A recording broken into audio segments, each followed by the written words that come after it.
But we've seen that the Arch, as he was affectionately known, has also stood on the side of marginalised groups in society, defending the rights of women, children and the LGBTQIA plus community at large.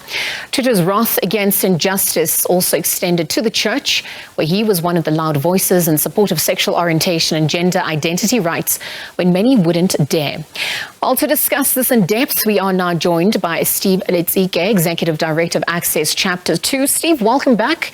I do believe we've sorted out some of the technical difficulties. Let's jump straight into the conversation. I mean, we're obviously reflecting on the life and times of the late Archbishop, and he was rather vocal and openly voiced his support of equal rights for the LGBTQI plus community, having famously even said that he'd rather go to hell than worship a homophobic God. I mean, in your opinion, how crucial was his stance on LGBTQI plus rights in the fight against homophobia?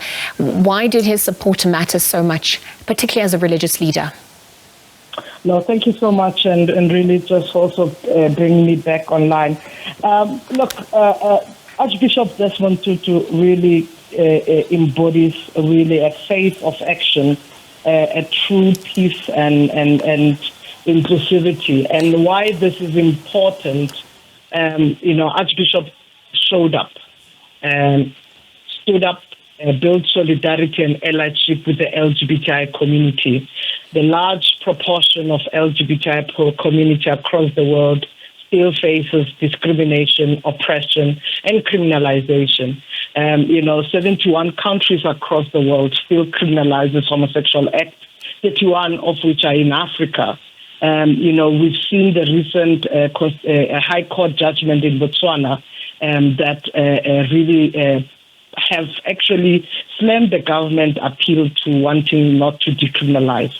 So he embodied faith in love, faith in action, but also faith in justice for all and liberation for all. And that for us was quite important, that he built solidarity and allyship.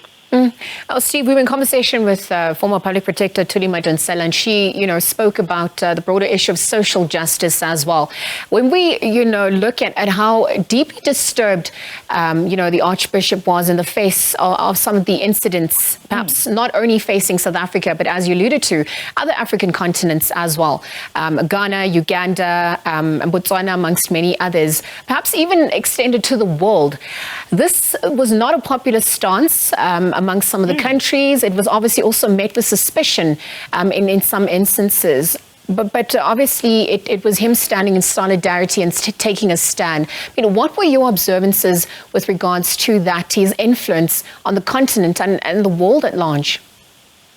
Look, indeed, his stance, his very clear view and perspective became unpopular to many people. We've seen how he was isolated, how he was even slammed by many other religious leaders across the world.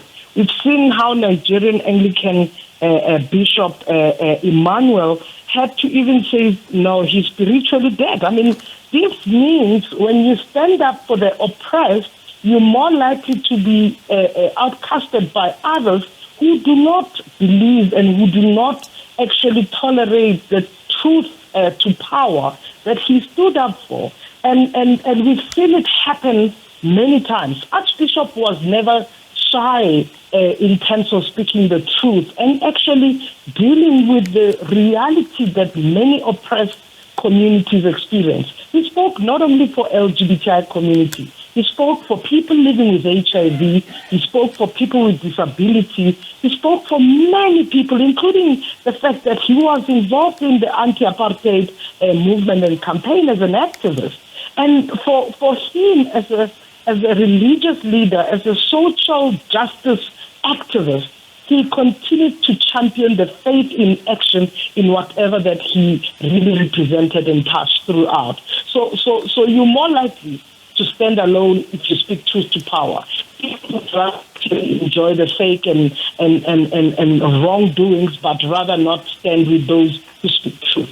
And so that.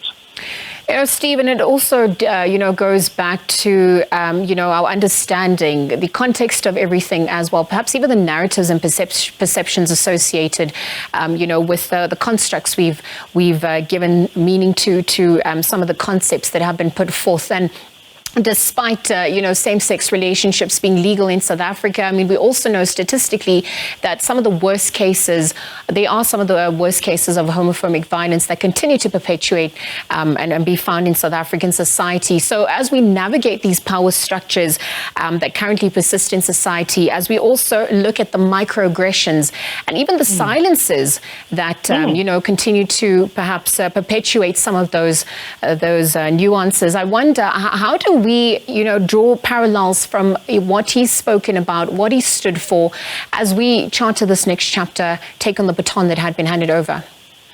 Well, we think that, many religious leaders have great lessons to learn from Archbishop, because one thing he really exposed is bigotry, that's hypocrisy within an institution that is supposed to advance peace, love, and not non-judgmental for that matter. He did expose it.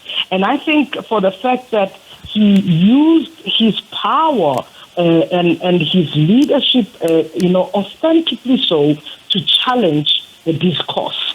And I think, he refused, to be boxed in a manner that suggests who are homophobes. He refused to be judged in that manner. He actually embraced inclusivity. And that is what we believe. So I think what many leaders, many religious leaders have a challenge.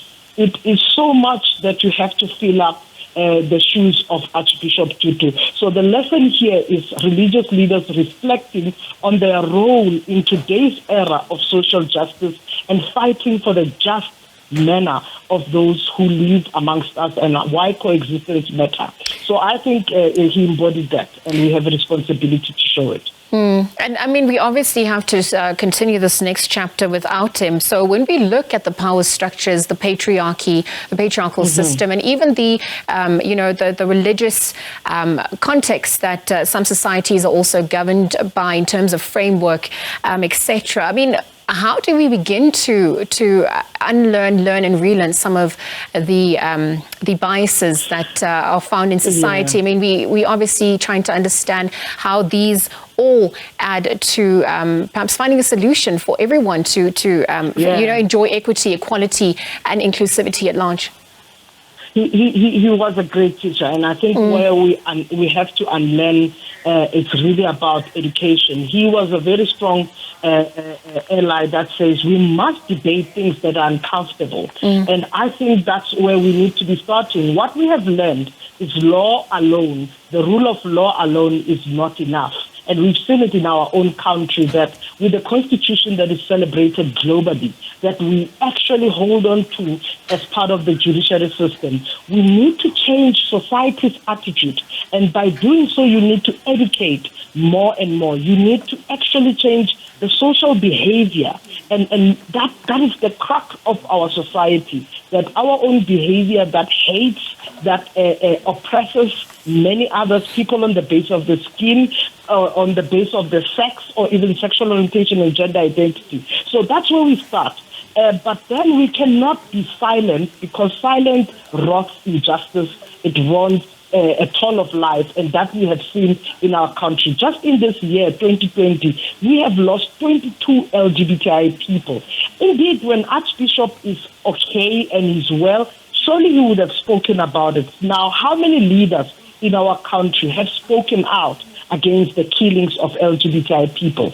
And that on its own would speak of the kind of caliber of leaders we would have, because they remain silent and ignore injustice when it happens in front of them. Well, Steve, we're going to leave the conversation there. Perhaps you want to, on a more personal note, I mean, were you privy to meeting the late Archbishop? If you did, what was a fond memory that you shared with him? What was something that perhaps you could share that just happened between the two of you that brings back some good memories? I had an honor to meet the Archbishop twice. in the work that I do around human rights, but also around the TB and HIV work that I did. And I think it was an honor and it's a privilege that we have been borrowed such an honorable man who was amongst us to do so. And I recall in the spaces that we've shared, both in those spaces, he always had to embrace and say, speak up and never give up, even when you are oppressed. And these are the words I will remember from Archbishop, because he says you are strong and you must continue speaking up. Steve, I want to thank you for your time. Steve Letsike, Executive Director of Access Chapter 2, joining us to discuss Archbishop Emeritus Desmond Tutu's long history of fighting for LGBTQIA plus rights, not only limited to South Africa, but across the continent and, of course, the globe. Steve, thank you very much for making time to rehash those fond sentiments about the late Archbishop.